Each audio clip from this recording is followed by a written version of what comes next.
How's it going, everyone? John here with Power Clean Pro Services, and today I have a customer's house.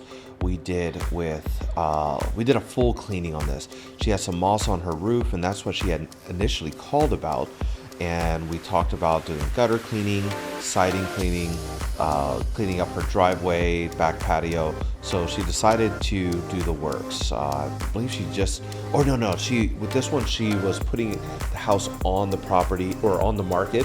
And, we said the curbside appeal is a really big deal. Some houses are going like really fast, but some houses are taking a little bit longer to sell, and you definitely want to have that curbside appeal. So the first thing we started to do was first we got the roof clean. I didn't get any footage of that.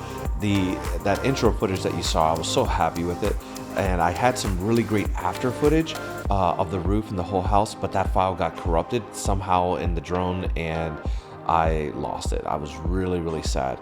But we took care of the roof. We went up there, we treated it, and we removed that moss, so the roof looked absolutely fantastic. Then we got to work on this concrete, and it didn't look too bad, but it was the moss was a lot thicker than I had realized. It had built up. I just got a new turbo nozzle that pumps out about 6 gallons a minute, so it was really cool using that to cut through it. My surface cleaner actually broke too. I don't know if you can see, but there's a big hole on my side of the surface cleaner. I think just moving around it cracked. I've been using the same surface cleaner for 3 years, so I think it's time to upgrade, get a new one. Maybe thinking about going with a whisper wash. I don't know just yet. I'm running an 8-gallon system. I really like the 20-inch surface cleaner. It seems to be a good size. I have a 30-inch, but that seems to be just a bit too big. The 20-inch seems to be a really good size for that 8-gallon system. So I started in the back. I got everything, all the organics off of the concrete, and we pushed everything there's like a little flower bed right there. We pushed everything there. Then I began soft washing the back of the house. The back wasn't too bad. The gutters definitely needed to get brightened. We cleared the gutters out while we were up there cleaning the roof. And so the gutters inside were good, but the gutters on the outside were not that great.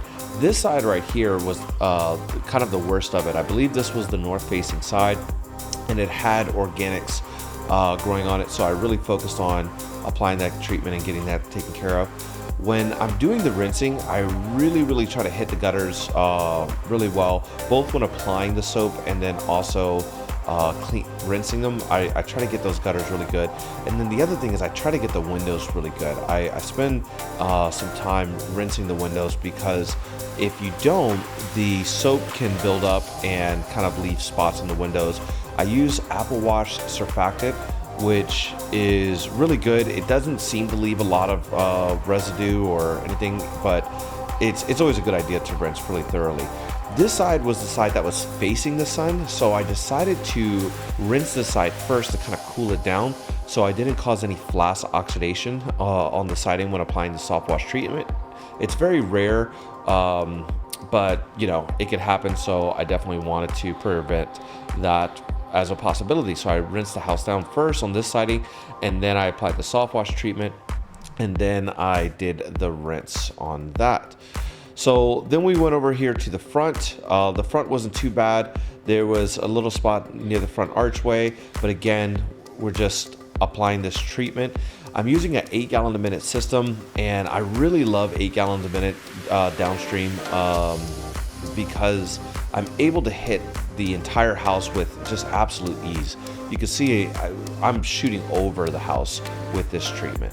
So the garage doors are another area of discoloration. If it gets too hot, the garage door reacts with that SH and causes oxidation or discoloration. So I always try to don't let the chemical sit on the garage doors for too much, because that can be another source of a lot of headache.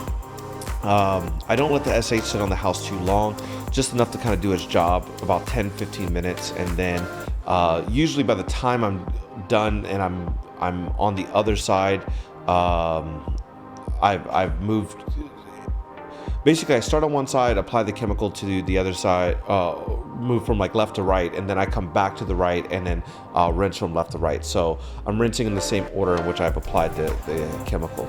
Another area that I don't see a lot of people talking about is right there in front of the house.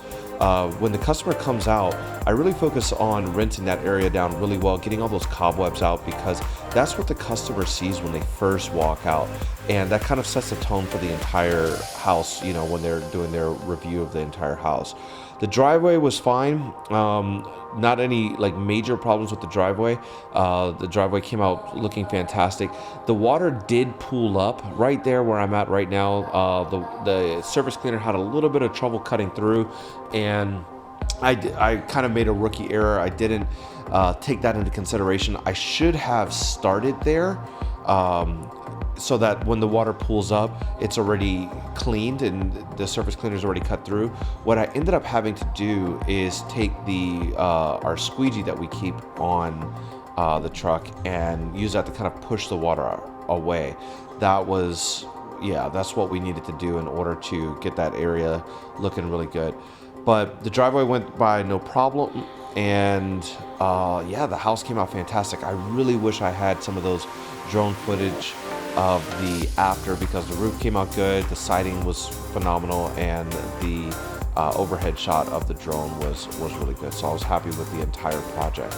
If you are interested in starting your own pressure washing company or soft washing company, we have a online course available at powercleanacademy.com. We go into starting up, you know, all the licenses and everything that you need, the structure, naming your business, logo design, pretty much everything that you need to start your business. Then we also have a pressure washing and soft washing course where it tells you everything you need to know about those two things. So check that out, powercleanacademy.com. If you're interested in getting an estimate for your home, please give us a call at 253-655-7474.